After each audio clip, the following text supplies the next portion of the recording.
Before the dawn, it's always dark. Before the light, there is a tunnel.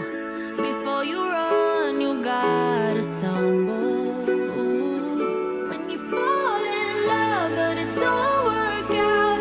When you've cried at least 100 times.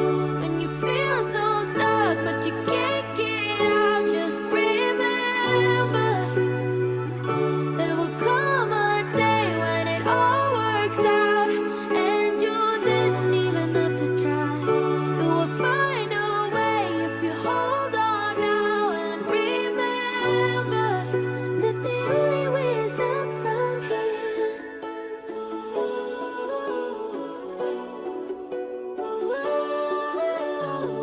Kind of dropped off the YouTube wagon a little bit. But I'm back just to show you what I've been up to. Yeah, I was going to do a bit of a new product haul, not new product, new materials. That's what it is, new art material haul. Because I've been sort of discovering some new things. Well, not new, but new to me anyway. So this is my, fancy film in the mirror technique, because I'm about to pan down here anyway. But I've been fluffing around with lots of things lately. I've actually rediscovered a bit of a love for drawing, or a bit of an enjoyment in drawing.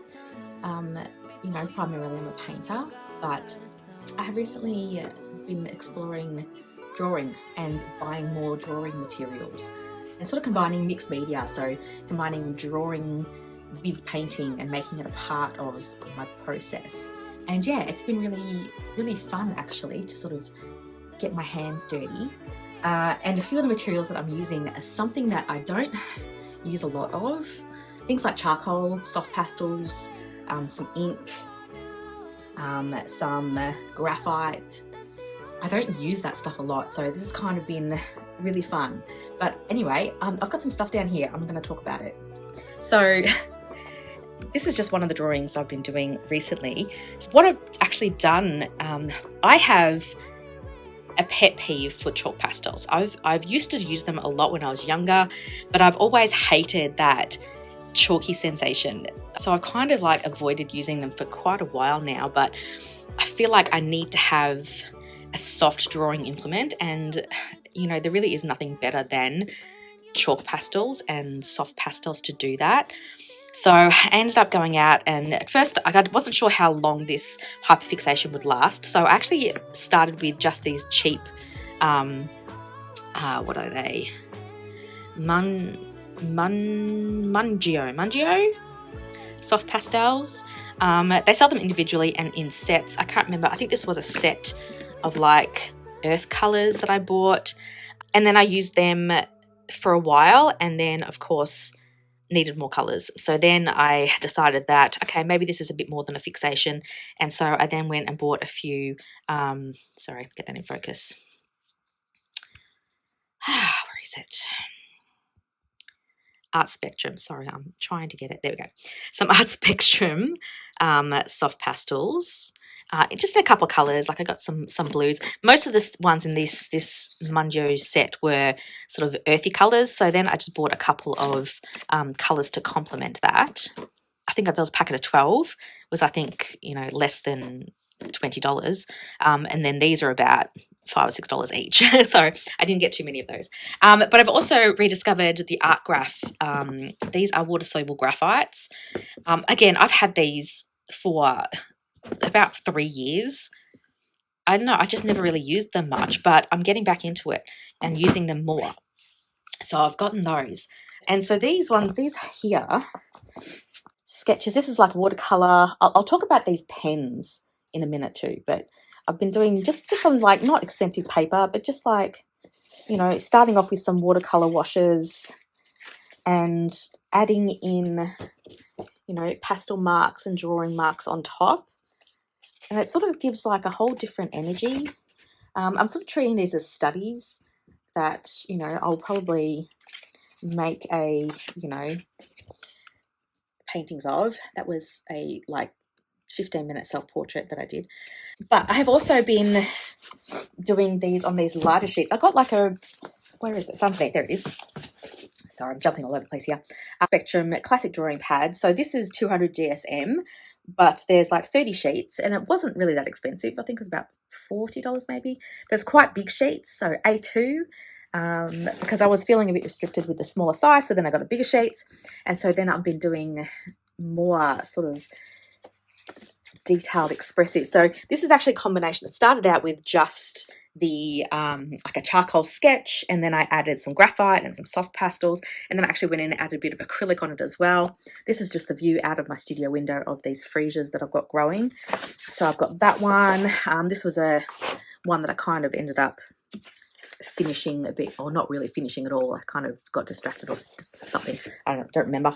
This is a landscape. Same thing, sort of starting with some graphite washes of colour and then coming in with pastel on top.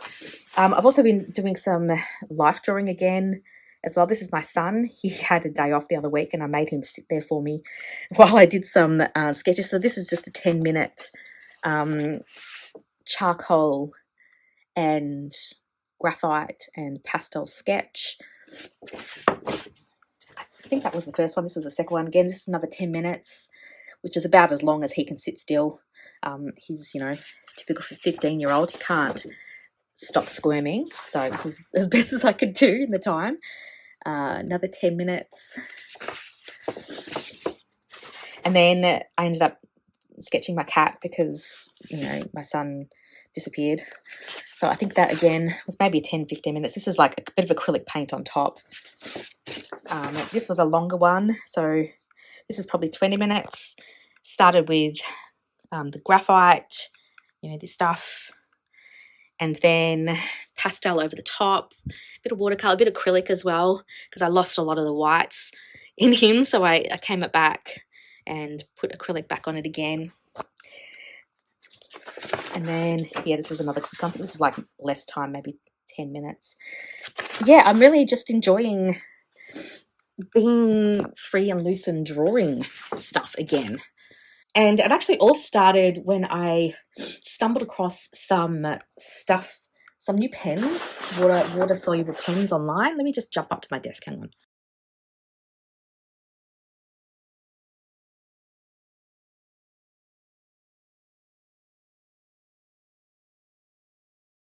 Okay, so it actually started after I recorded a video for the Expressive Mess Club using acrylic ink.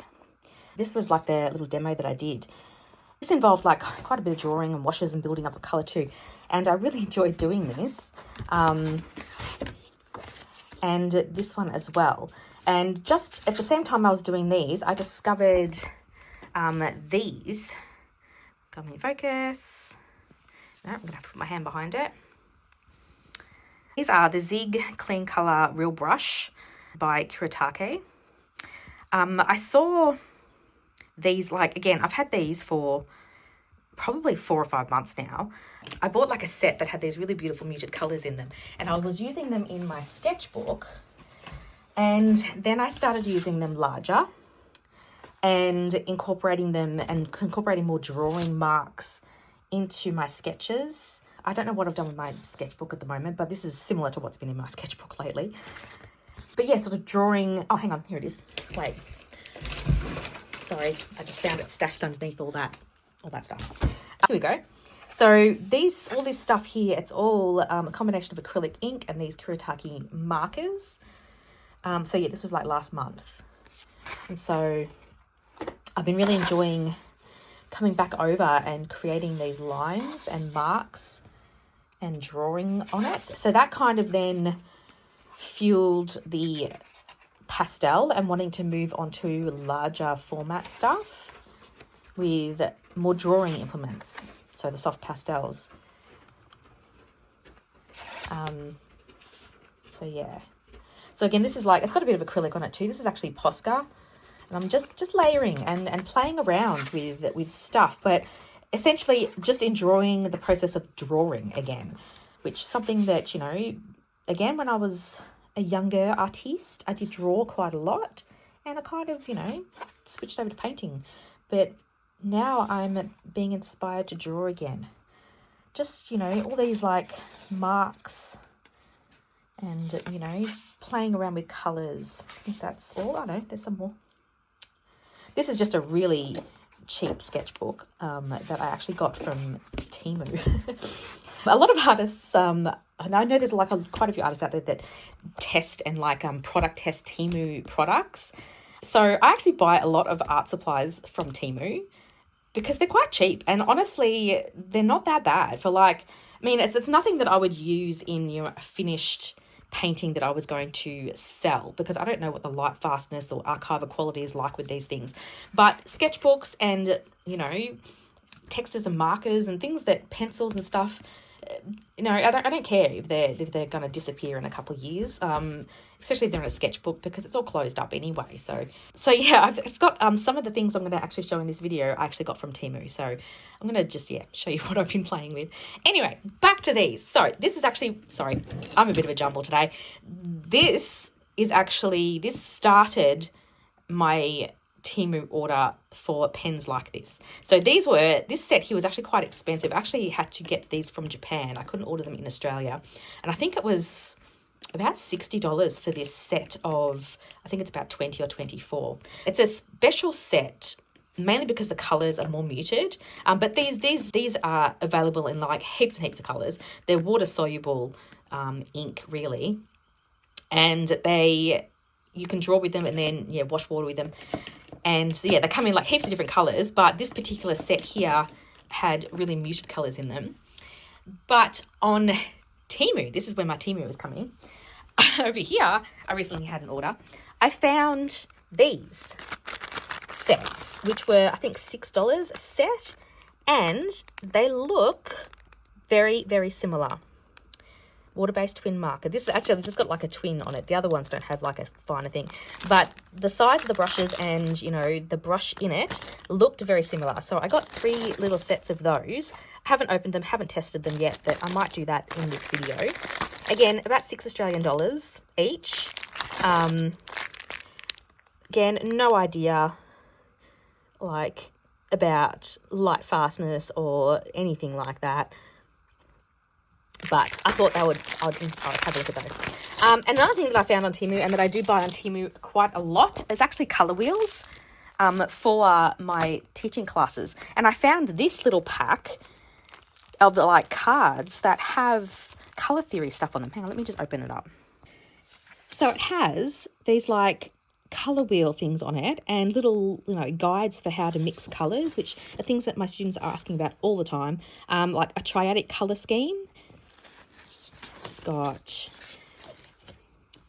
like how Anilonia's colours work. So these are going to be fantastic to stick up on the wall while I'm actually teaching workshops to remind people about certain colours.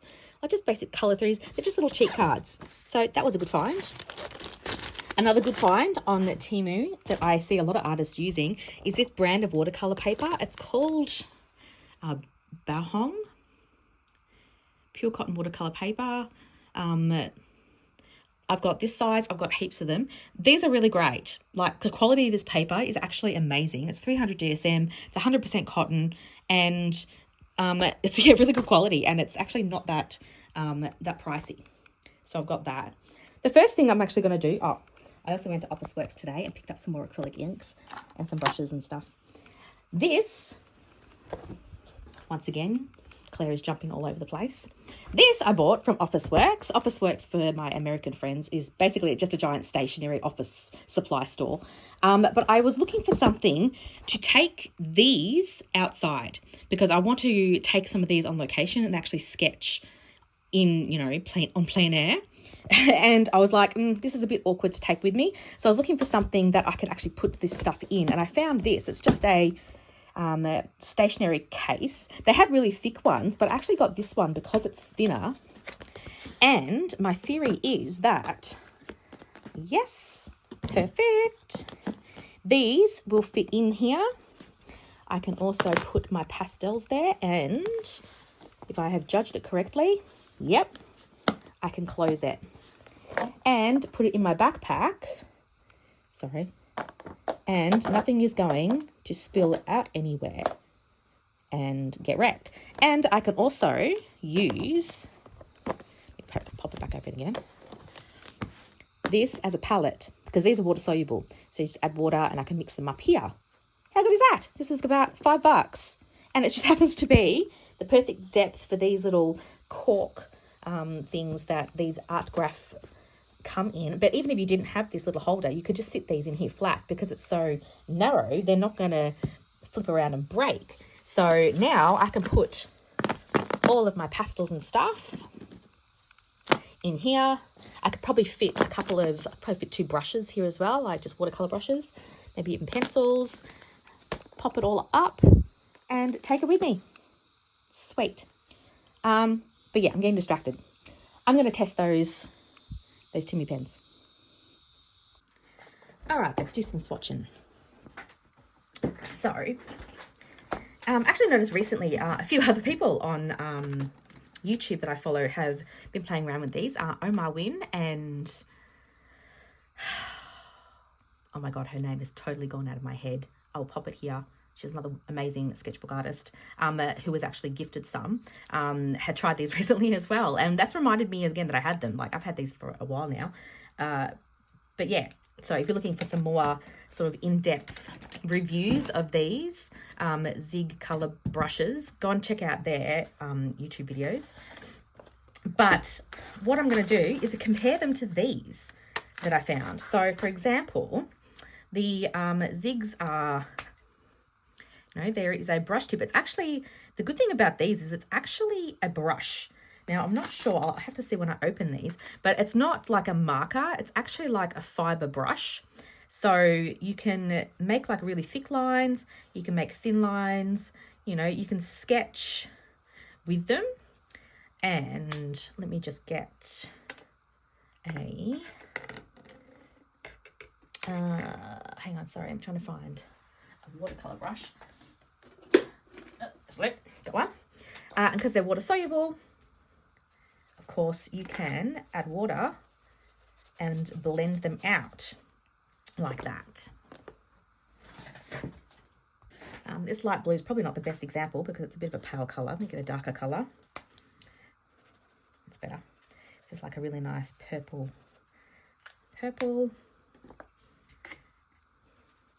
we go. So you add water and you can, paint with it.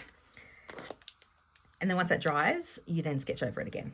The downside to them is they're not permanent. They're not like an alcohol ink that dries and then cures. They're more like watercolor-ish. So when even once it's dry, if you re-wet it, it's going to keep spreading.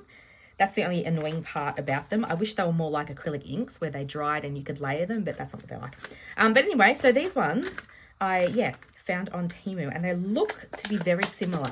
The only difference, I think, between these and the Kuritakes is that, these have a fine tip end on them here. So it's got a brush tip and a fine tip, whereas these are just brush tips. Which, to be honest, I'm probably not going to use the fine end anyway. I am really more interested in the brush tip. But let's have a look at this one. So, yeah, see, it's not a brush. It's like a solid, what's the word? It's pretty flexible, but it's not like, it doesn't spread open like a brush. It's like I can't think of the word, a felt tip pen. That makes sense. Let me show you what I'm talking about here. Hang on, I've got to focus. There. See? It's like it's solid.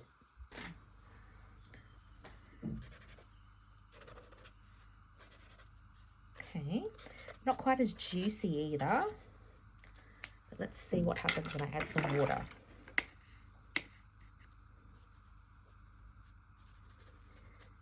Cool. Pretty much blends away a lot. Okay, so what colours do we have? We have this guy. I don't think they actually have colour names on them, or they probably do. The numbers are in like Japanese, so. But this is a blue set. So we've got, I kind of tried to get colours that I didn't have in the Kuratake set. It's got sort of like aqua.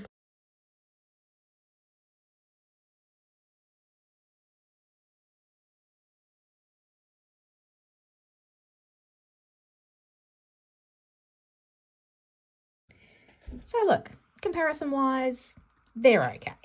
They're all right. If you don't want to spend, you know, 60 something on the Kuratake version, these are okay.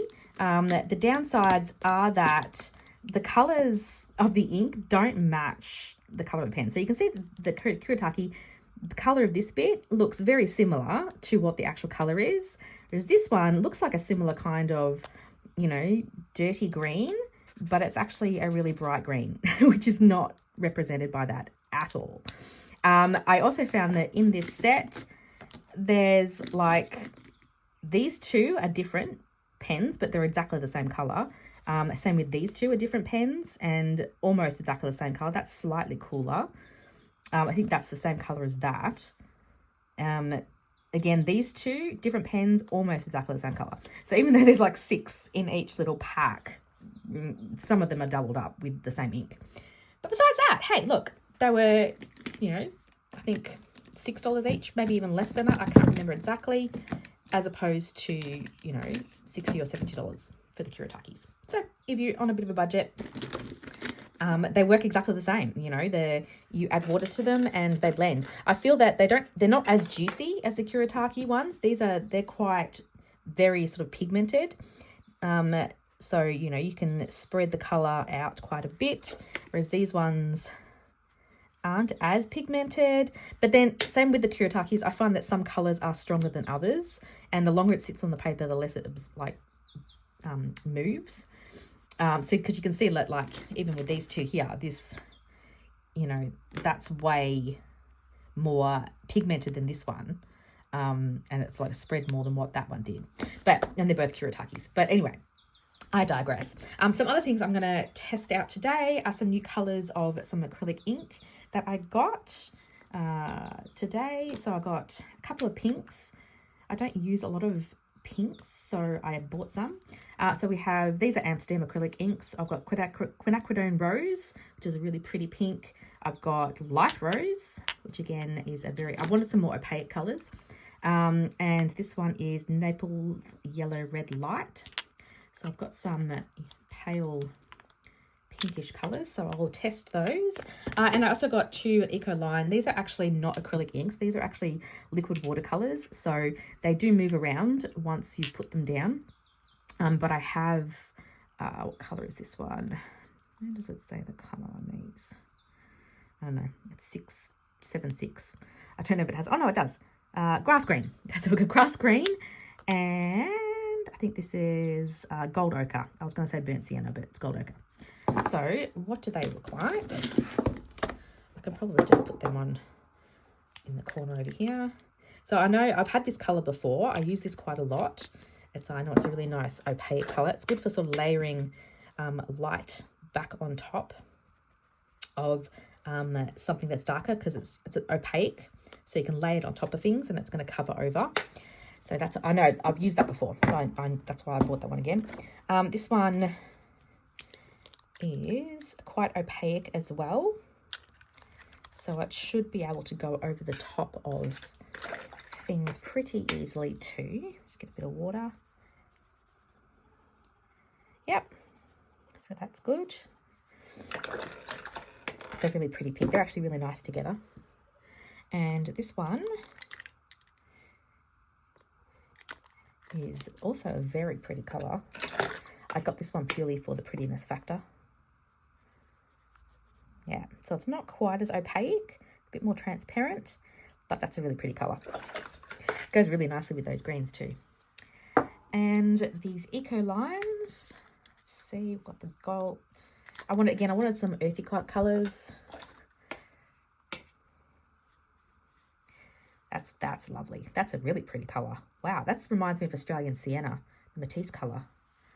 That's really cool. What happens if I mix it in with some of these? Oh, that's nice. Let me just take a little bit of this, mix it in with that. That's really pretty. I'm really happy with that one. That's gorgeous. And the other one, the grass green, I think I have had this one before as well. It's like a really nice, fresh, spring sort of green, because we're coming into spring here in Australia. Well, that's really nice, especially if I blend these two together. Yes, That's really nice. Even like just those three together. That's a really pretty combination. Cool, cool, cool. I'm happy with that. So yeah, that was some things that I bought. In other news, what else have I bought recently? Oh, I've invested in some better brushes. I am notorious for not using amazing brushes. I tend to use quite cheap brushes, but I stumbled across these. These are Catalyst by Princeton. These are the Polytip Bristle Bright. I've got a couple of them now. I've been collecting them. These are fantastic because I'm not gentle on my brushes. I abuse them a lot. And these ones I've actually had, I think that this was the first one that I bought. This is the size 6. I think I bought this about 12 months ago. I've used it heaps of times and look at the condition of it still. If I compare that to, let me get one of my other cheaper brushes. Where is?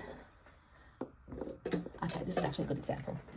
So this is a cheaper brush that I use. This is Micador, just a flat brush. It's like a hog bristle type brush. But see how, I mean, sorry, I'm not even holding that in, not even holding that in front of the camera. It's Micador. See how it's so fluffy. I mean, I don't mind this. I quite like it when brushes become like this because they hold up the paint and they get really nice brush strokes and textures. But then sometimes you're kind of wanting to get a bit more of a finer point, and this fluffiness can get really annoying. So these two brushes are about the same age. And you can see that this one's gone super fluffy, whereas this one still has its shape essentially. So I ended up buying more of these ones. They are, I mean, these brush in comparison, I think they're about, this brush would have been maybe $5, whereas these ones are up around the, I don't know, don't quote me on this, definitely over $20 per brush. I'd say this is closer to maybe $30. This may have been about 20 Australian dollars, but they're definitely, as far as I'm concerned, more expensive brushes. But this is a new one, and this is one that I've had for over 12 months and I've used a lot. So that's I think evidence enough that it's worth investing a bit more in them. Yeah, so these have been really good. And I have just purchased these brushes. I found these at Officeworks as well. These are a brand Dynasty, which I hadn't really heard of before. Blue Ice by Dynasty. But these are synthetic brushes, but they've kind of got, like, you know, different length fibers in them. Like, so I've got a round and a flat to try them out to see as well, because these are a little bit cheaper than the Princetons, but they're more expensive than the Micadors. So I'm playing around with those to see what I like better. But so far, these Catalyst ones, these Princeton, they're really good. Really good. So if you're looking for good brushes, I would invest in these ones. They're awesome. Oh, another one as well. Look at these. Another one by Princeton is these Aspen. They're a bit more suited to, I'd say, oil paint. But again, really good. Like, it's held its shape really, really well. So, you know, who knew investing more money in brushes would actually result in better quality brushes? Who would have thought? You know? Duh. So, in other news, I am working on a collection for a show that's actually happening in December. Well, I found out this morning from my mum that it's happening in December. Originally, it was planned for February, so I thought I had a lot more time to do this, but I haven't. So I need to come up with a bit of a collection of paintings. So this one's probably going to be in the collection. I'm happy with that one. There's another one. This one's in the naughty corner at the moment. I started this one the other day as well. I'm not liking the composition though. I find these two trees are a bit awkward. I think they're too equally placed. So I think I'm going to get rid of him. I like him. I'm going to get rid of him though. But I feel like it needs something there, but I'm not sure what. So I think I'm going to work on that today. yeah, I mean, the things I like about this one, I love the colours. I love this little area of distance that's here that's kind of, you know, shows the distance. And my idea was that, you know, I wanted it to have that feeling of, we have these things in Australia called fire breaks. I mean, I don't know, I'm presuming anywhere that's a bushfire area in the world would probably have similar things where there's like, you know, big chunks of bush. Usually the forestry services will create a clearing in the middle so that if a fire comes, they've got a bit of a space between one set of trees and the other. And so I wanted to create like a bit of a fire break clearing here and emphasize that little resting place or resting area, but I'm not sure if it's working or not. I like it. It's funny. I like it when I look at it in person. I like it. When I photograph it, I hate it. And I don't know why that is. I think there's something to do with, like I said, something to do with these aren't working for me. So this is in the naughty corner. I might completely paint over it. I might try and fix it. I might start again. I don't know yet. But yeah, so there's those two. So I've got these two.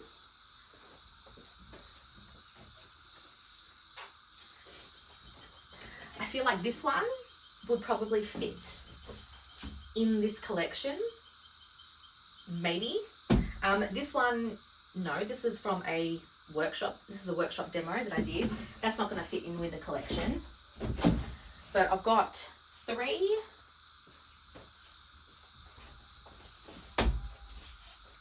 Four, maybe.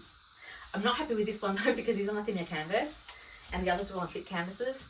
So I'm not sure if that's going to look weird or not. Probably be okay if I get it framed. This is an older piece though. It's not dated, but I know it was from about 12 months ago.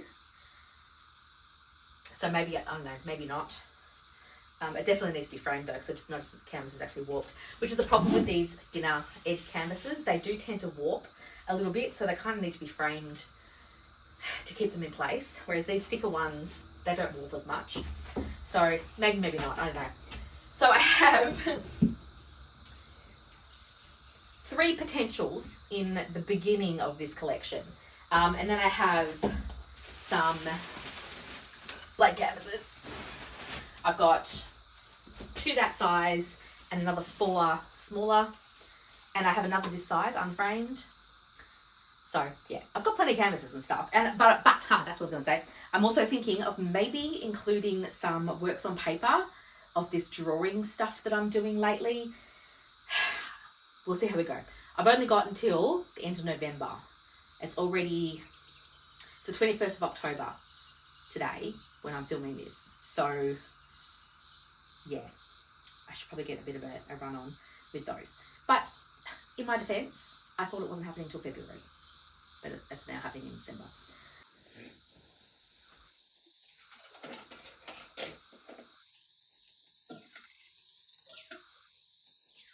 So yeah, I'm going to obliterate this tree here. I think maybe if I just push it back a bit, so I put some of this stuff in front. Maybe that's what it needs. Maybe it's a bit too...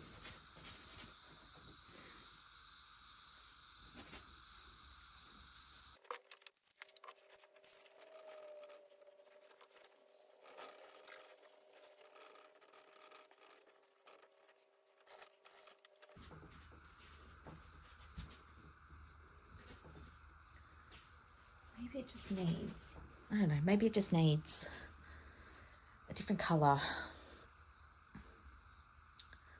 I think that's better though. Now that I've pushed this back.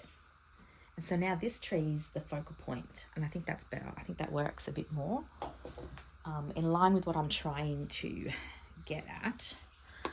But I need to bring back some of this. Maybe I need to put that in shade.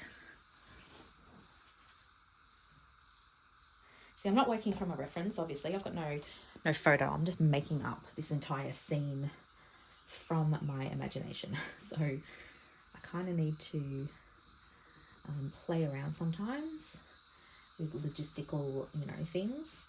So maybe I darken the shadows a bit as well. I think that's a bit better.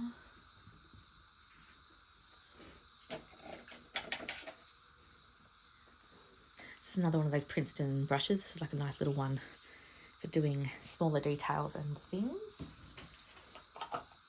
All right. I do think it needs another colour though. Just not quite sure what I need to do just yet. Like, I wanted it to be quite monochromatic-ish, in that I did want a lot of these blues to really shine through.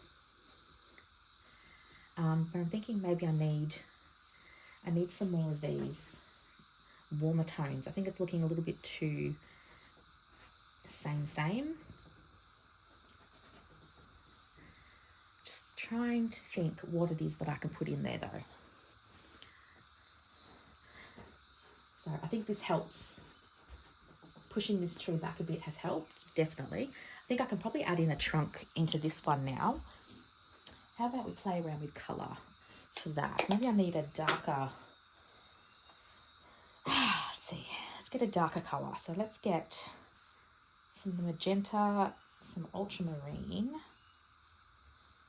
maybe some Southern Ocean blue. Let's see what happens. Because I can see there's already a bit of a trunk here, so I may as well emphasize that a bit.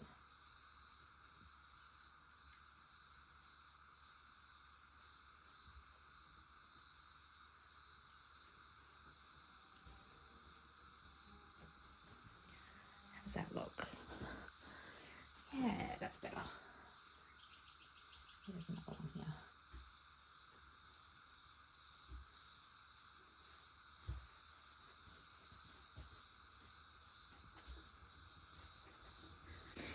If you see random workmen walking past here, we're getting our fence fixed finally, after the fire that we had back in May that burnt everything, including our fence. We are finally getting the fence fixed. So yeah, you might see some random workmen coming in and out of view.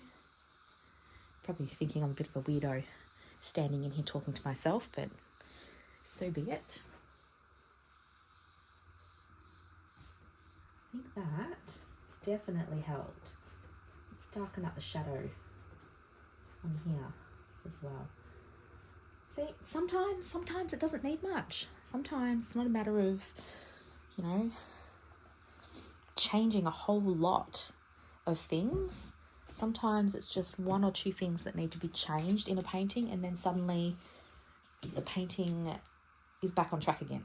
You know, I was losing the plot a little bit, but I think it's back on track now and I'm much happier. I need to lighten some of these up though. Maybe introduce some of this colour down into here. Always moving colour around. It's always important to make sure that it doesn't just appear in one place. It needs to be in a few different places so that it looks like it belongs in the same world. Maybe a bit more purple. Maybe that's what I need. Maybe this painting just needs more purple. Let me work this out.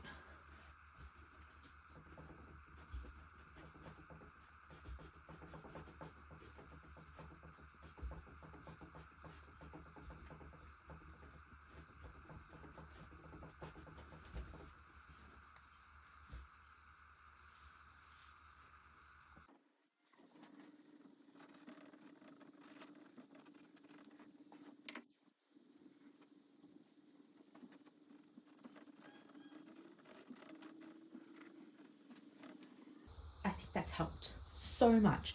Oh my God, that's all it needed. It just needed some more purple. Now I'm thinking that I need to warm this up a little bit so it stands out from here a bit more maybe. Maybe it needs to be a bit more of a fresher green, a brighter green, because that's going to help move all that stuff back further. I think I also need a little bit more colour on here to force that tree into becoming a focal point. So maybe I'll do that next. Let's see. Let me see.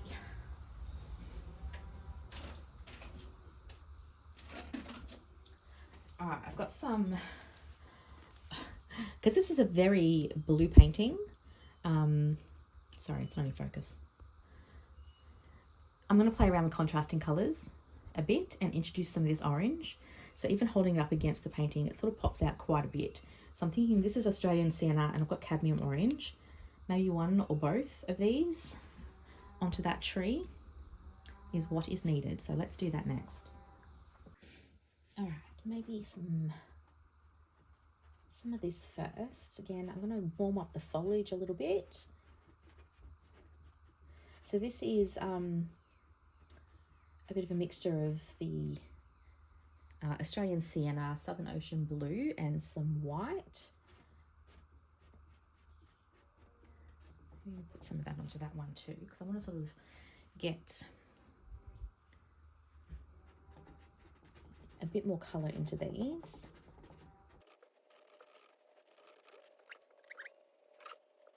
Is it too much? It's a little bit too far.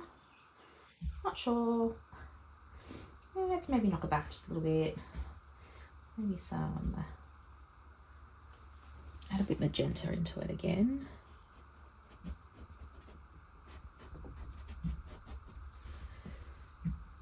Okay.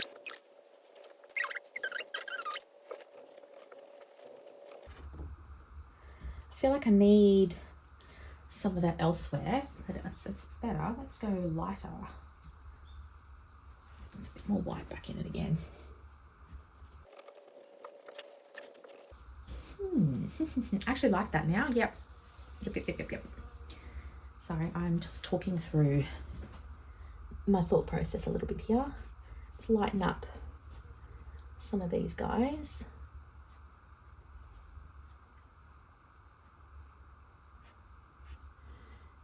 Probably see a lot more branches up in here because it's being a gum tree. It tends to thin up around the top a bit more as it gets older. Okay.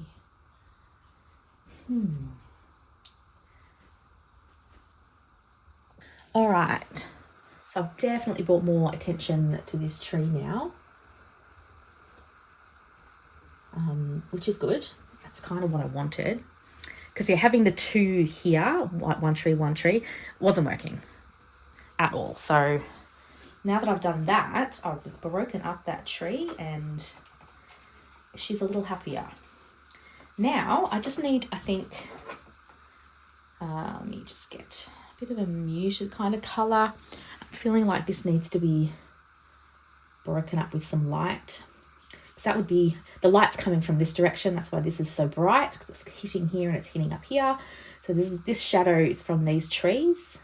So even though I'm making this up from, you know, imagination, I still have to think like logistically what would be happening with the light in order for it to make sense visually. So I'm just making sure that, you know, if that's a shadow to here, you know, if there's a tree there, then it's going to have a shadow, obviously. And same with up here, the shadow up here. I need to make sure that the shadows still make sense. So I'm going to have some warm light coming through there. And I think I need to cool down that shadow behind that tree just a little. So there's a bit of green in here, but I'm going to maybe add a little bit more.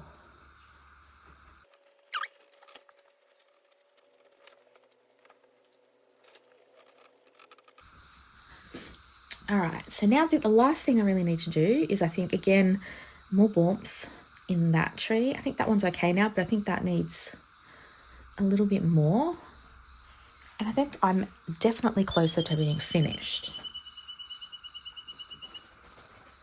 Just get a bit of this. Bit of that colour in there. Always trying to move colour around into different places.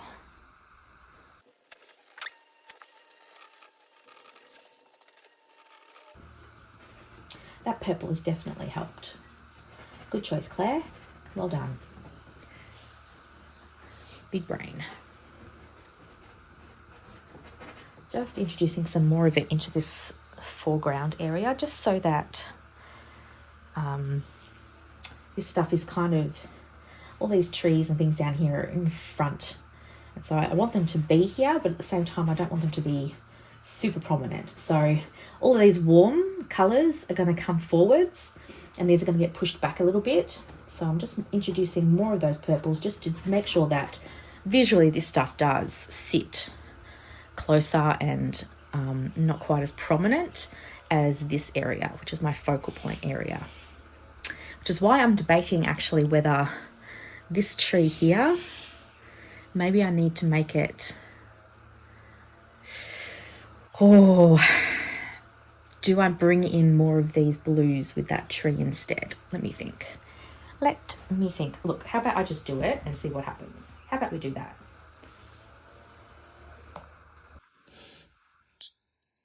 Let's just do it. It's annoying me. And I mean, some of that lightness is still going to show through, but I think we need to knock back that brightness. And so, I mean, look, worst case scenario, I can always lighten it back up again. But I think already that is looking better. Definitely looking better already. Maybe a bit lighter though, because it is still being hit by the sunshine, so I can't make it too dark. I feel like this tree is maybe too dark. I think he needs to have a bit more light on him. Colour-wise he's okay, but I think he's a bit dark. But let me just see what happens when I get rid of all this stuff that's in here.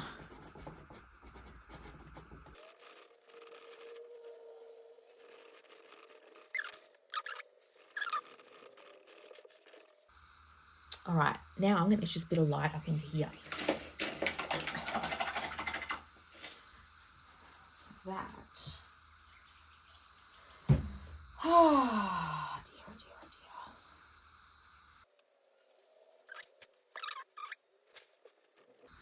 It's needed some of these smaller brush marks anyway, because it's mostly large shapes, and I kind of need to add some smaller shapes. So.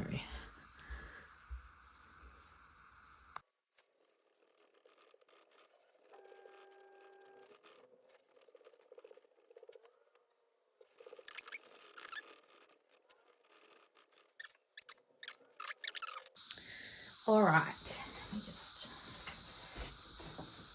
tilt it a bit more because I can't really get my camera back much further than that. All right, I think that I have definitely achieved a better result with this. It's no longer has balance issues. This is definitely the hero, this tree here. This has now been pushed a little bit further into that distance, which is not taking away as much attention from that tree. The light is much more prominent and happier. I think I'm happy with that. It's still probably going to go in the corner for a while until I'm 100% sure that I'm happy with it, but it is definitely an improvement. So yeah, let me know what you think. Anyway, I'm always happy to hear other people's opinions. Maybe you liked it better before. It's not going to make me change it. It's not going to make me put it back again, because ultimately it's my painting, so I do what I want, but I'm still interested. I'm always love hearing other people's opinions. So let me know in the comments if that you think I've made it worse or better. I will take any opinion. I think I do still need to add now some more light into the sky. I think that would draw the light up into there a little bit. some, yeah, not white, but definitely a much lighter value. I need to do that. And then I think she'll be done. But I think that's enough for this particular painting. Now I want to get out some of my graphite stuff and start playing around with some drawings.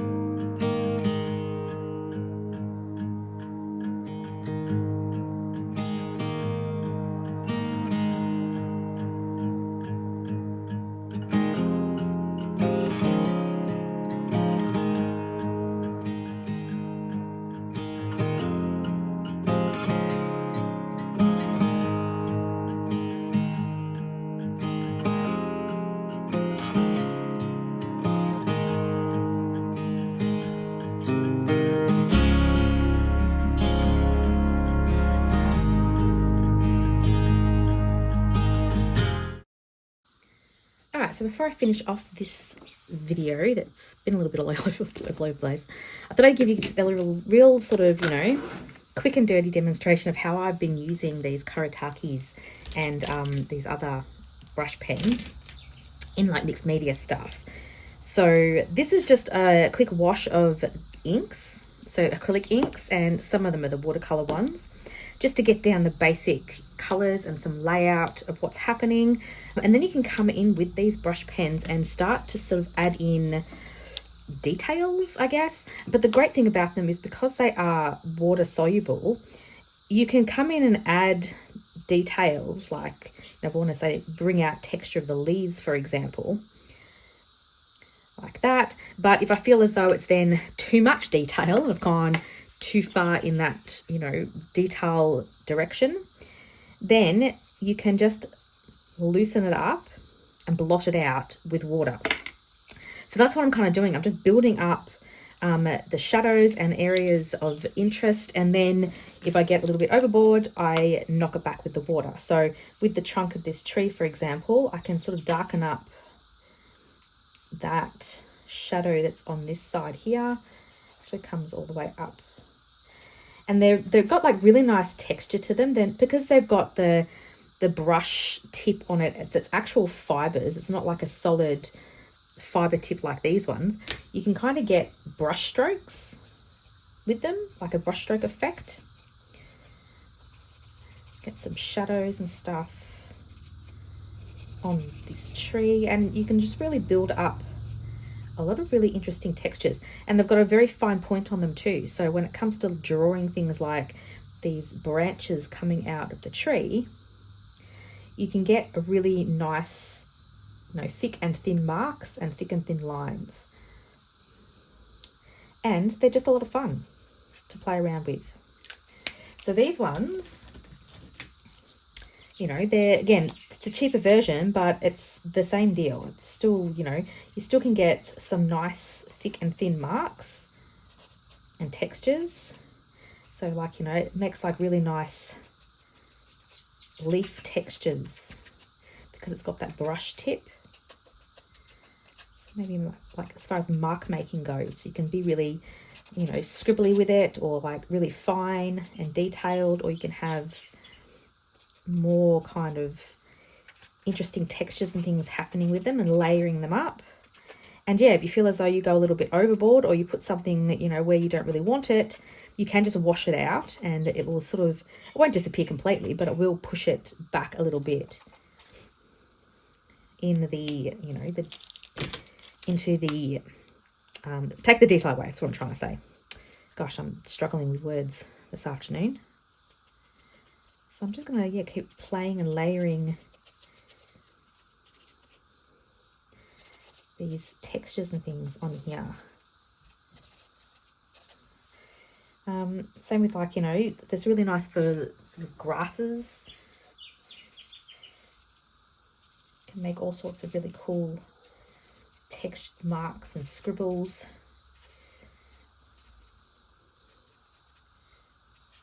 Some darkness down there. There's like,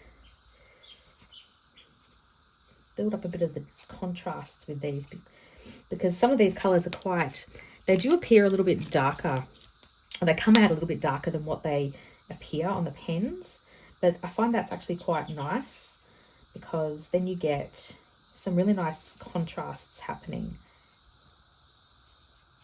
And if you make slow marks, more ink will come out. If you make fast marks, then you'll get like more brushy kind of textures happening.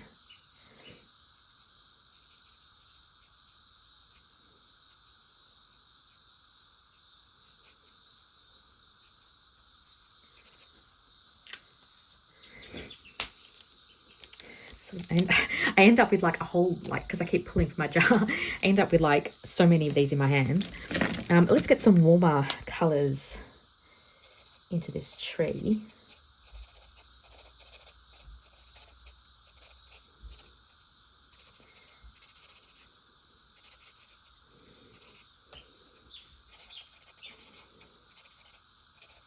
So yeah, I started using these in my like smaller sketchbooks, but I felt like I needed more room. So that's why I've kind of moved on to doing these single sheets of paper. Because yeah, I feel like I can move around a little bit more. And just build up those brush strokey textures.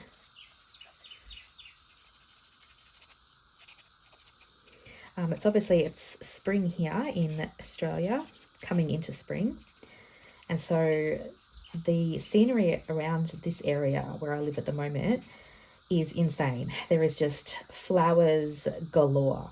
Everything is blooming, everything is bright and just so lovely. Like, I've taken so many photos in the last week of just, you know, colour. It's been really, really, really nice. So this is actually just a paddock that's nearby that I took these photos in. I'm going to try some of these new ones. Maybe get a bit of a, one of these are a bit darker. I'm just really enjoying lately, as I was saying at the beginning of this video, just drawing. Drawing, you know, I don't think that you need to know how to draw to paint. I've said that before. You know, I think drawing it's a really handy skill to have, but it's not necessary to be a painter and be able to draw, especially if you're painting in this really semi-abstract kind of way. But that being said, it is an incredible skill to have, and it's going to really start to train your hand and your eye coordination way more than paint, because, you know, painting, it can be quite forgiving. You know, you can mush the paint around until you're happy with it. But a drawing, it takes a little bit more precise kind of mark making and making decisions a little bit more precisely, which again, I feel as though it just helps train your eye a bit more to see detail and to sort of express, you know, how are you going to use, you know, a mark to describe what it is that you see. Those sorts of, you know, things. And that can then play into your painting, because it's going to help you when it comes to applying paint and making interesting brush strokes, because you start to sort of reflect your mark making with pens and pencils and things in your brush strokes. And so it's all going to add in to your skill set when it comes to painting. So it's if you're not, you know, if you don't do a lot of drawing, it's not about making things look accurate or real. It's more about learning how to describe things using different marks and different textures and different, you know, strokes of the pen or the pencil or whatever it is you're using. That's more important, and it's not about accuracy. So like if I showed you the reference photo of this, you know, it looks nothing like this, but I sort of started with the reference to get the basic composition, and now I'm not as interested in making it look like the reference. I'm just kind of playing around with marks and deciding how I can describe things using strokes of the pen instead of brush. And these sorts of brush pens as well, they're not really that far removed from painting with a brush.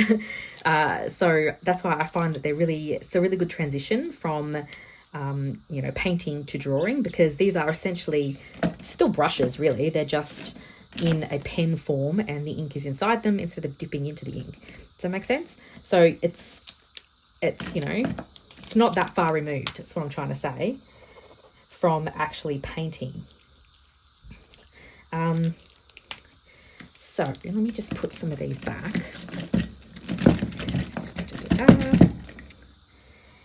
And I want to bring in some light back onto here again. I think I might have to get my white ink.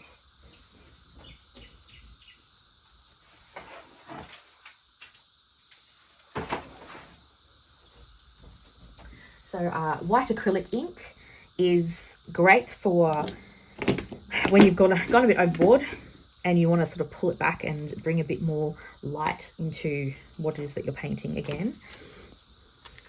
Just pop a bit of that there. I might mix a little bit of this pink in with it, just so it's not straight white. Because the light is coming in this direction, so I really want to kind of bring back some of that light that I lost.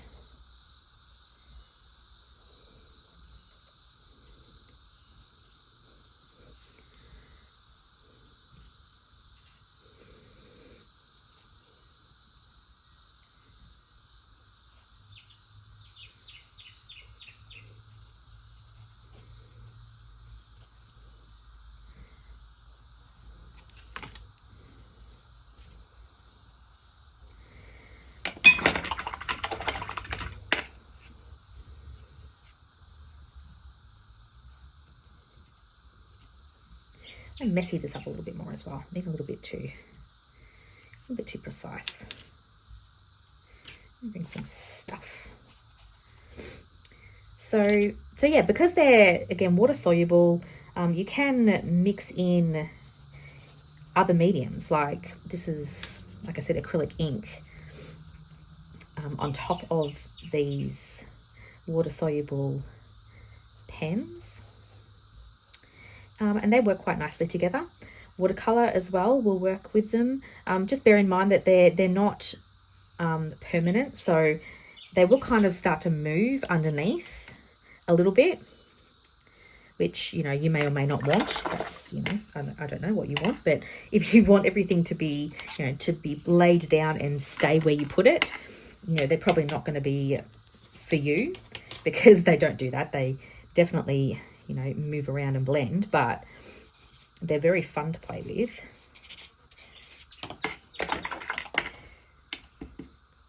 But you can see as well that sort of starts to bleed through, because they're not permanent.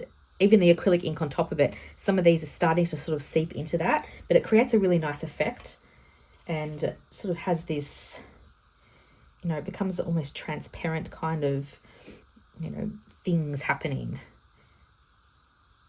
So see how what was underneath is now bleeding through and blending in. Let me just zoom in a little bit. Yeah, so down here, that the blue ink that was underneath it, I put white on top of it, but it's now sort of dried and you can still see the texture that's underneath. That's what I'm talking about.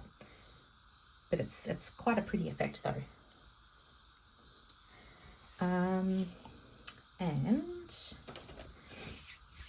This is the point as well. Once this is dry, this is where I sort of come in with the pastel. Or at least I have been. I have been coming in with pastels. I'm going to zoom back out again. And now I've added a layer of pastel. I did actually record this, or at least I thought I was recording this, but I never pressed record. So I came in with pastel and added in all these little marks and things. So this is where the mixed media part comes into it. So I'm layering up the inks and then the pens and then coming in with some pastel to create these different interesting marks and textures on these sketches, either in my sketchbook or on these just loose pads of paper. But they just create that really nice drawing sort of texture that I'm really enjoying doing at the moment. And it's just, I don't know, it's my brain is wanting texture. So that's what I'm doing a lot at the moment. But yeah, so this is what this little sketch now looks like. So you can see, you know, how you can get really fine details with those pens, and then different marks, and it all kind of blends in together. So this was just that little sketch. So this was, you know, maybe 15 minutes of sketching and drawing. Anyway, I think that's all for me today. I think that this video has gone on for long enough. So the last thing that I'm going to do is just mention the Expressive Mess Club. I'm going to put, you know, a thing here. The Expressive Mess Club, if you're wondering what I have been doing with my time instead of spending it on YouTube, I'm dedicating most of my free time to recording new videos for the Expressive Mess Club. So that's kind of where I've been disappearing to. So if you're wanting to see more videos from me and you're wanting to learn more and watch tutorials and get inspiration, then head over to the Expressive Mess Club and join. It's 25 Australian dollars a month, and that will give you access to all of the videos that are already there, and month by month it will give you access to new videos. I always post at least 2 new videos each month, and there's also a Facebook group that you can join that, you know, people share their work in. But yeah, that's where I'm spending most of my time at the moment. So that's why I haven't been so active on YouTube, because I've been spending a lot of my videoing time preparing Expressive Mess Club stuff. So if you are interested in learning more from me and watching me paint and draw and having inspiration and ideas, then head to the Expressive Mess Club and sign up, and you'll get instant access. But that's all I'm going to say about that today. Thank you for joining me. I hope that you enjoyed touching base and catching up with what I've been doing, and I will see you all in a video again soon.